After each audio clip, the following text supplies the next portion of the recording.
Hello students, in previous session I was clearly telling you all about how this MRTP Act have come into existence after independence and how it has amended and changed into Competition Act 2002 ಅಂತ ನಾನು ಹೇಳ್ತಾ ಇದ್ದೆ.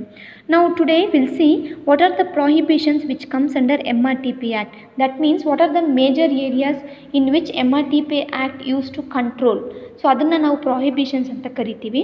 So to control this MRTP Act, MRTPC was introduced, that is Monopolies Restrictive Trade Practices Commission was introduced, and this used to take care of all the MRTP Act.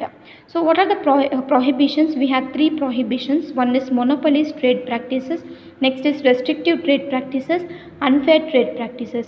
So monopolies means I said you single seller. So no person, no seller in the market have the right to say that I am the only seller in the market. Whatever goods you can purchase, you should purchase from me anta dominance ಮಾಡೋಂಗಿಲ್ಲ. That is monopoly. So entire market control ನನ್ನ ಹತ್ರನೇ ಇದೆ ಅಂತ ಅದನ್ನು misuse ಮಾಡೋಂಗಿಲ್ಲ. So that comes under monopolies trade practice. Restrictive trade practice means you can't force somebody, so you have to purchase with me only ಅಂತ ಹೇಳೋದಾಗಿರ್ಬೋದು. ಮತ್ತು huge tariff rules and ರೆಗ್ಯುಲೇಷನ್ಸ್ನ ಇಂಟ್ರೊಡ್ಯೂಸ್ ಮಾಡೋದು. So you are restricting them or preventing them from doing the trade in the markets. ಆ ರೀತಿ activities ಎಲ್ಲ ಮಾಡಬಾರ್ದು. So ರೆಸ್ಟ್ರಿಕ್ಟಿವ್ trade practices ಕೆಳಗಡೆ ಅದು ಬರುತ್ತೆ. There is no liberal rules and regulations in case of MRTP act. ಹಾಗಾಗಿನೇ ನಮಗೆ LPG ಅಲ್ಲಿ ಲಿಬರಲೈಸೇಷನ್ ಅಂತ ಬರುತ್ತಲ್ವಾ.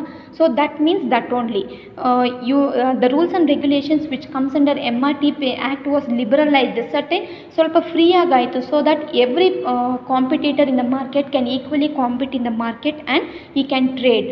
Okay, so that activities have been included under MRTP, that is restrictive trade practice. Next, unfair trade practices, that means giving out false information to the customers and motivating them to purchase the goods and services.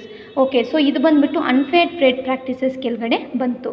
So later on what happened, these monopoly trade practices and restrictive trade practices have been included in Competition Act of 2002. Then unfair trade practices ಅನ್ನೋದು MRTP Act ಅಲ್ಲಿ ಏನಿತ್ತು ಅದನ್ನು separate ಆ್ಯಕ್ಟಲ್ಲಿ include ಮಾಡಿ, that is consumer protection act. Okay, so ಈ consumer protection act 1986 ಕೆಳಗಡೆ unfair trade practices ಅನ್ನೋದನ್ನು include ಮಾಡಿದ್ದಾರೆ. Okay, so that we are going to discuss when it comes to the another part of your chapter. So now will see little bit information about competition act. So ಈ competition act 2002 ಅನ್ನೋದು the bill was passed in 2002. Okay, so competition act ಅನ್ನೋದು ಜಾರಿಗೆ ತರಬೇಕು ಅಂತ bill pass ಮಾಡಿದ್ರು. Later on president gave permission in the year 2003. ಆಮೇಲೆ ಏನಾಯಿತು, ಕೆಲವೊಂದು ಅಮೆಂಡ್ಮೆಂಟ್ಸ್ನ ಮಾಡಿ ಇನ್ನೂ ಕೆಲವೊಂದು ಇನ್ಕ್ಲೂಷನ್ಸ್ ಏನಿದೆ, ಇಂಟು ಕೆಲವೊಂದು ಲೈಕ್ ಡಿಡಕ್ಷನ್ಸ್ ಏನಿದೆ ಇನ್ ಕೇಸ್ ಆಫ್ MRTP ಆ್ಯಕ್ಟ್ ಅನ್ನೋದು ಕನ್ಸಿಡರೇಷನ್ ಮಾಡಿ ಸರ್ಟೆನ್ ಚೇಂಜಸ್ನ 2007ನಲ್ಲಿ ಮಾಡಿ ಫೈನಲ್ ಆಗಿ ಕಾಂಪಿಟೇಷನ್ ಆ್ಯಕ್ಟ್ ಅನ್ನೋದು 1 ಸೆಪ್ಟೆಂಬರ್ 2009 ಜಾರಿಗೆ ಬಂತು. So they clearly introduce this concept, started following this concept, that is Competition Act 2002 on from 1st September 2009. Till then the rules of MRTP Act was only followed. Competition Act bill pass ಮಾಡಿದ್ರು, S competition ಆ್ಯಕ್ಟ್ನ ತರಬೇಕು ಅಂತ ಕೆಲವೊಂದು rules and ರೆಗ್ಯುಲೇಷನ್ಸ್ನ change ಮಾಡ್ತಾ ಬಂದರು.